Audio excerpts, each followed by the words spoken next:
ప్రజలకు అవసరమైన వాటిని మాత్రం చంపేస్తున్నారు, ప్రచారంలోకి రానియట్లేదు. వాస్తవంగా ప్రజలకి సమాచారం అందించడం, ప్రజలకి ప్రభుత్వ పథకాల్ని అందుబాటులోకి తీసుకొచ్చేటువంటి ఒక బాధ్యతాయుతమైన పాత్రను ప్రస్తుతం మీడియా మానేసింది. సిగ్గుతో తలదించుకోవాల్సినటువంటి అంశం. స్వార్థ రాజకీయ ప్రయోజనాలతో కొట్టుకు సచ్చేటటువంటి రాజకీయ నాయకుల కోసం కొమ్ములు కాస్తూ సాగుతున్నటువంటి మీడియా దౌర్భాగ్యానికి సజీవమైనటువంటి సాక్ష్యం. 80 కోట్ల మందికి ఉచిత బియ్యం ఇస్తుంటే వార్త రాయలేదు. సరే, వాళ్ళ కర్మ, వదిలేద్దాం అనుకుంటే ఇప్పుడు 29 రూపాయలకే కేజీ బియ్యం ఇచ్చేటటువంటి పథకాన్ని కేంద్ర ప్రభుత్వం తీసుకొస్తే దాన్ని ఎవ్వడూ పట్టించుకోడు, లోపల ఒక చిన్న ముక్కేస్తారు.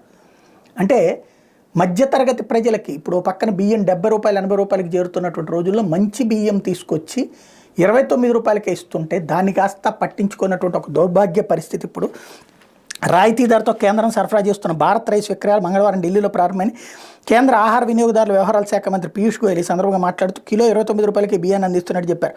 ధరల